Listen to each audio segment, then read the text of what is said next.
Cricket ಜಗತ್ತಿನ interesting ಸುದ್ದಿಗಳನ್ನು quick ಆಗಿ ಹೇಳ್ತೇನೆ ಕ್ರಿಕೆಟ್ ರೌಂಡಪ್ನಲ್ಲಿ. ನಾನು ಶಾಂತ. ನೀವು ಸುದ್ದಿಯಾನದ ಸಬ್ಸ್ಕ್ರೈಬರ್ ಆಗೋದಕ್ಕೆ ಮರಿಬೇಡಿ. ನಮೀಬಿಯಾ ವಿರುದ್ಧದ ಪಂದ್ಯದಿಂದ ಹೊರಗುಳಿದಿರುವಂಥ ಅಭಿಷೇಕ್ ಶರ್ಮಾ ಪಾಕಿಸ್ತಾನದ ಪಂದ್ಯಕ್ಕೂ ಕೂಡ ಆಡೋಲ್ಲ ಅನ್ನೋದು ಕನ್ಫರ್ಮ್ ಆಗ್ತಿದೆ. ಯಾಕಂದರೆ team India captain Suryakumar Yadav ಈ ವಿಚಾರವನ್ನು ಹೇಳಿದ್ದಾರೆ. ಅಭಿಷೇಕ್ ಶರ್ಮಾ ಉತ್ತಮ ಫಾರ್ಮ್ನಲ್ಲಿದ್ದು ಪಾಕ್ ಟೀಮ್ಗೆ ಟೆನ್ಷನ್ ಕೊಟ್ಟಿತ್ತು. ಇದೀಗ ಅಭಿಷೇಕ್ ಶರ್ಮಾ ಆಡ್ತಾರಾ ಅಥವಾ ಇಲ್ವಾ ಅನ್ನೋದು ಕನ್ಫ್ಯೂಷನ್ ಇದೆ. ಹೀಗಾಗಿ ಅಭಿಷೇಕ್ ಶರ್ಮಾ ಆಡದೇ ಇದ್ರೆ ಅದು ಪಾಕಿಸ್ತಾನಕ್ಕೆ ನಿಜಕ್ಕೂ ಕೂಡ ಗುಡ್ ನ್ಯೂಸ್ ಆಗುತ್ತೆ. ನಮೀಬಿಯಾ ವಿರುದ್ಧ ಪಂದ್ಯದ ಮೂಲಕ ಸಂಜು ಸ್ಯಾಮ್ಸನ್ T20 ವಿಶ್ವಕಪ್ಗೆ ಪದಾರ್ಪಣೆ ಮಾಡಿದ್ದಾರೆ. ಜೊತೆಗೆ ಸಿಕ್ಕಿರುವಂತಹ ಮೊದಲ ಅವಕಾಶದಲ್ಲಿ ಸಂಜು ಕೇವಲ 8 ಎಸೆತಗಳಲ್ಲಿ 1 ಬೌಂಡ್ರಿ ಹಾಗೆ 3 ಸಿಕ್ಸರ್ಗಳನ್ನು ಸಿಡಿಸಿದ್ರು. 8 ಬಾಲ್ಗೆ 27 ರನ್ ಗಳಿಸಿ ಔಟ್ ಆಗಿದ್ದಾರೆ. ಈ ಮೂಲಕ ಸಂಜು T20 ವಿಶ್ವಕಪ್ನ ಚೊಚ್ಚಲ ಇನ್ನಿಂಗ್ಸ್ನಲ್ಲಿ ಅತಿ ಹೆಚ್ಚು ಸಿಕ್ಸರ್ಗಳನ್ನು ಬಾರಿಸಿದ ಭಾರತೀಯರ ಪಟ್ಟಿಯಲ್ಲಿ ಮೊದಲ ಸ್ಥಾನದಲ್ಲಿದ್ದಾರೆ. ಈ ಸಾಧನೆಯಲ್ಲಿ ಸಂಜು, ರೋಹಿತ್ ಶರ್ಮಾ ಹಾಗೆ ವಿರಾಟ್ ಕೊಹ್ಲಿ ಅಂತ ದಿಗ್ಗಜರನ್ನೇ ಹಿಂದಿಕ್ಕಿದ್ದಾರೆ.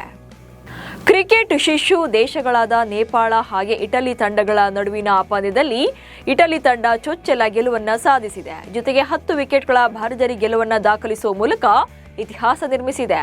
ಇಟಲಿಯ ಈ ಗೆಲುವು ಕ್ರಿಕೆಟ್ ಜಗತ್ತಿನಲ್ಲಿ ಹೊಸ ಅಧ್ಯಾಯ ಬರೆದಿದೆ. ಮೊದಲು ಬ್ಯಾಟಿಂಗ್ ಮಾಡಿದಂಥ ನೇಪಾಳ ತಂಡ 123 ರನ್ಗಳನ್ನ ಕಲೆ ಹಾಕಿತ್ತು. ಈ ಗುರಿ ಬೆನ್ನಟ್ಟಿದಂಥ ಇಟಲಿ ಯಾವುದೇ ವಿಕೆಟ್ನ ನಷ್ಟವಿಲ್ಲದೆ ಗೆಲುವನ್ನು ಸಾಧಿಸಿದೆ. ಇಟಲಿ ಆಡಿರುವಂಥ 2 ಪಂದ್ಯಗಳಿಂದ 2 ಅಂಕ ಗಳಿಸಿ ಗ್ರೂಪ್ ಸಿನಲ್ಲಿ 3ನೇ ಸ್ಥಾನದಲ್ಲಿದೆ. ಶ್ರೀಲಂಕಾ ವಿರುದ್ಧ ಚರಿತ್ರೆ ಸೃಷ್ಟಿಸಿದ ಇಟಲಿಯ ಮೋಸ್ಕಾ ಸಹೋದರರು ಮತ್ತೊಮ್ಮೆ ಕ್ರಿಕೆಟ್ ಜಗತ್ತು ತಮ್ಮತ್ತ ತಿರುಗಿ ನೋಡುವಂತೆ ಮಾಡಿದ್ದಾರೆ. ಈ ಸಾಧನೆ ಮಾಡಿದ ವಿಶ್ವದ ಮೊದಲ ಅಣ್ತಮ್ಮ ಸೆಣಸಿಕೊಂಡಿದ್ದಾರೆ. ಗುರುವಾರ ನೇಪಾಳ ವಿರುದ್ಧ ನಡೆದ ಪಂದ್ಯದಲ್ಲಿ 124 ರನ್ಗಳ ಗುರಿಯನ್ನ ಬೆನ್ನಟ್ಟಿದ ಇಟಲಿ ತಂಡ ಭರ್ಜರಿ ಗೆಲುವನ್ನ ಸಾಧಿಸಿದ್ದು ಕೂಡ ಈ ಇಬ್ಬರು ಬ್ರದರ್ಗಳಿಂದಲೇ. ಜಸ್ಟಿನ್ ಮೋಸ್ಕಾ ಹಾಗೆ ಆಂಥೋನಿ ಮೋಸ್ಕಾ ಸಹೋದರರು ಇಟಲಿಯ ತಂಡದಲ್ಲಿ ಆರಂಭಿಕರಾಗಿ ಕಣಕ್ಕಿಳಿದಿದ್ರು.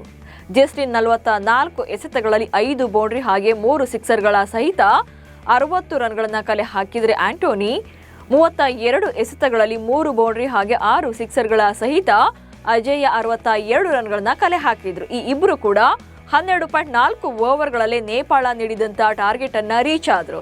ಈ ಮೂಲಕ ವಿಶ್ವಕಪ್ ಇತಿಹಾಸದಲ್ಲಿ ಒಂದೇ ಪಂದ್ಯದಲ್ಲಿ ತಲಾ 50 ರನ್ಗಳನ್ನ ಗಳಿಸಿದ ಮೊದಲ ಸಹೋದರ ಜೋಡಿ ಎನಿಸಿಕೊಂಡಿದ್ದಾರೆ. ರಾಯಲ್ ಚಾಲೆಂಜರ್ಸ್ ಬೆಂಗಳೂರು ತಂಡ ತನ್ನ ತವರು ಪಂದ್ಯಗಳನ್ನು ಬೆಂಗಳೂರಿನ ಚಿನ್ನಸ್ವಾಮಿ ಕ್ರೀಡಾಂಗಣದಲ್ಲಿ ಆಡಲಿದೆ. RCB ಫ್ರಾಂಚೈಸಿ ಹಾಗೆ ರಾಜ್ಯ ಸರ್ಕಾರದ ನಡುವಿನ ವಿವಾದ ಕೊನೆಗೊಂಡಿದೆ. ಸಚಿವ ಸಂಪುಟ ಸಭೆಯಲ್ಲಿ ಕರ್ನಾಟಕ ಸರ್ಕಾರ ಈ ನಿರ್ಧಾರಕ್ಕೆ ಅನುಮತಿ ನೀಡಿದೆ. ಮೂಲ ಸೌಕರ್ಯ ಕಾಮಗಾರಿಗಳು ನಡೆಯಲಿದ್ದು ಎಕ್ಸ್ಪರ್ಟ್ ಕಮಿಟಿ ಈ ಕಾಮಗಾರಿಗಳನ್ನು ಮಾನಿಟರಿಂಗ್ ಮಾಡಲಿದೆ.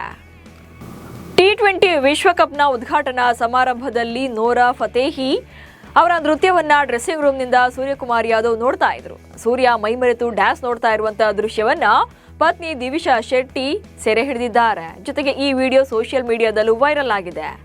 ಜಗತ್ತಿನಲ್ಲಿ ಗಂಡು ಮಕ್ಕಳು ಯಾರ ಕಣ್ಣಿಂದ ಬೇಕಾದರೂ ತಪ್ಪಿಸಿಕೊಳ್ಳಬಹುದು, ಆದರೆ ಹೆಂಡತಿ ಕಣ್ಣಿಂದ ಮಾತ್ರ ತಪ್ಪಿಸಿಕೊಳ್ಳೋಕೆ ಸಾಧ್ಯನೇ ಇಲ್ಲ ಎನ್ನುವಂಥ ಕಮೆಂಟ್ಸ್ಗೆ ದಿವಿಶಾ ಕೂಡ ಲೈಕ್ ಮಾಡಿದ್ದಾರೆ. ಟೀಮ್ ಇಂಡಿಯಾದ ಕ್ರಿಕೆಟ್ ಕಿಂಗ್ ವಿರಾಟ್ ಕೊಹ್ಲಿ ಭಾರತಕ್ಕೆ ಮರಳಿದ್ದಾರೆ. ವಿರಾಟ್ ಕೊಹ್ಲಿ ಗುರುವಾರ ಮಧ್ಯಾಹ್ನ ಮುಂಬೈನ ಛತ್ರಪತಿ ಶಿವಾಜಿ ಅಂತಾರಾಷ್ಟ್ರೀಯ ವಿಮಾನ ನಿಲ್ದಾಣದಲ್ಲಿ ಕಾಣಿಸಿಕೊಂಡಿದ್ದಾರೆ. RCB ಕ್ಯಾಪ್ ಅಭ್ಯಾಸವನ್ನು ಶುರು ಮಾಡಿದೆ. ಈಗಾಗಲೇ ಹಲವು ಸ್ಟಾರ್ ಆಟಗಾರರು ಅಭ್ಯಾಸದಲ್ಲಿ ಭಾಗವಹಿಸ್ತಾ ಇದ್ದಾರೆ. ಈ ಪ್ರಾಕ್ಟೀಸ್ನಲ್ಲಿ ವಿರಾಟ್ ಕೊಹ್ಲಿ ಕೂಡ ಭಾಗವಹಿಸಲಿದ್ದಾರೆ. ಹೀಗಾಗಿ ಭಾರತಕ್ಕೆ ಬಂದಿದ್ದಾರೆ ಎನ್ನಲಾಗ್ತಿದೆ. ಭಾರತ ಹಾಗೆ ಪಾಕಿಸ್ತಾನ ನಡುವಿನ ಪಂದ್ಯ ನೋಡೋಕೆ ಅಭಿಮಾನಿಗಳು ಕಾಯ್ತಾ ಇದ್ದಾರೆ. ಇನ್ನು 2 ಟೀಮ್ ಕೂಡ ಸ್ಟ್ರಾಂಗ್ ಆಗಿವೆ. ಈಗಾಗಲೇ ಭಾರತ ಹಾಗೆ ಪಾಕಿಸ್ತಾನ ತಂಡಗಳು ಆಡಿರುವಂತಹ 2 ಪಂದ್ಯಗಳಲ್ಲೂ ಕೂಡ ಗೆಲುವನ್ನು ದಾಖಲಿಸಿವೆ. T20 ವಿಶ್ವಕಪ್ನಲ್ಲಿ ಎ ಗುಂಪಿನಲ್ಲಿ ಸ್ಥಾನ ಪಡೆದಿರುವಂತಹ ಉಭಯ ತಂಡಗಳು ಅಂಕಪಟ್ಟಿಯಲ್ಲಿ ಟಾಪ್ 2 ನಲ್ಲಿವೆ. ಭಾನುವಾರ ಲೀಗ್ ಹಂತದ 3ನೇ ಪಂದ್ಯದಲ್ಲಿ ಯಾರು ಗೆಲ್ತಾರೋ ಆ ತಂಡ ಸೂಪರ್ 8 ಹಂತಕ್ಕೆ ಎಂಟ್ರಿ ಆಗಲಿದೆ. T20 ವಿಶ್ವಕಪ್ ಟೂರ್ನಿಯ ಹೈ ವೋಲ್ಟೇಜ್ ಪಂದ್ಯ ಭಾರತ ಹಾಗೆ ಪಾಕಿಸ್ತಾನ ತಂಡಗಳ ನಡುವಿನ ಪಂದ್ಯಕ್ಕೆ ಕೌಂಟ್ ಡೌನ್ ಶುರುವಾಗಿದೆ. ಕ್ರಿಕೆಟ್ ಅಭಿಮಾನಿಗಳು ಶ್ರೀಲಂಕಾದತ್ತ ಪ್ರಯಾಣ ಬೆಳೆಸಿದ್ದಾರೆ. ಫೆಬ್ರವರಿ 15ರಂದು ಭಾರತ ಹಾಗೆ ಪಾಕಿಸ್ತಾನ ತಂಡಗಳ ನಡುವಿನ ಪಂದ್ಯ ಕೊಲಂಬೋದಲ್ಲಿ ನಡೆಯಲಿದೆ. ಆದರೆ ಕೊಲಂಬೋ ವಿಮಾನ ಪ್ರಯಾಣ ದುಬಾರಿಯಾಗಿದೆ. ವಿಮಾನ ಟಿಕೆಟ್ನ ದರಗಳು ದಿಢೀರಂತ ಏರಿಕೆಯಾಗಿದ್ದು ಅಭಿಮಾನಿಗಳು ಕಂಗಾಲಾಗಿದ್ದಾರೆ. ಬೆಂಗಳೂರಿನಿಂದ ಕೊಲಂಬೋಗೆ 15ರಿಂದ 20,000 ರೂಪಾಯಿ ಇತ್ತು. ಆದರೆ ಈಗ ಪಂದ್ಯ ಫಿಕ್ಸ್ ಆಗ್ತಾ ಇದ್ದಂತೆ ಬೆಂಗಳೂರಿನಿಂದ ಕೊಲಂಬೋ ದರ 86,000 ರೂಪಾಯಿಗಳಿಗೆ ಏರಿಕೆಯಾಗಿದೆ. ಪಾಕಿಸ್ತಾನದ ಮಾಜಿ ಪ್ರಧಾನಿ ಹಾಗೆ ಏಕದಿನ ವಿಶ್ವಕಪ್ ಅನ್ನ ಗೆಲ್ಲಿಸಿಕೊಟ್ಟಂತ ನಾಯಕ ಇಮ್ರಾನ್ ಖಾನ್ ಸದ್ಯ ಜೈಲಿನಲ್ಲಿ ಬಂದಿಯಾಗಿ ಶಿಕ್ಷೆ ಅನುಭವಿಸ್ತಾ ಇದ್ದಾರೆ. ಅಡಿಯಾಲ ಜೈಲಿನಲ್ಲಿ ದೀರ್ಘಕಾಲ ಏಕಾಂಗಿ ಬಂಧನ ಅನುಭವಿಸ್ತಾ ಇರುವಂತ ಪಾಕಿಸ್ತಾನದ ಮಾಜಿ ಪ್ರಧಾನಿ ಇಮ್ರಾನ್ ಖಾನ್ ಅವರ ಆರೋಗ್ಯ ದಿನದಿಂದ ದಿನಕ್ಕೆ ಗಂಭೀರವಾಗ್ತಾ ಇದೆ. ಈಗ ಇಮ್ರಾನ್ ಖಾನ್ ಬಲಗಣ್ಣಿನ ದೃಷ್ಟಿ ಸಂಪೂರ್ಣವಾಗಿ ಕಳೆದುಕೊಂಡಿದ್ದಾರೆ ಎನ್ನುವಂತ ವರದಿಯಾಗಿದೆ. ಇವಿಷ್ಟು ಇವತ್ತಿನ ಕ್ರಿಕೆಟ್ ರೌಂಡಪ್ ಸುದ್ದಿಗಳು. ನಮಸ್ಕಾರ.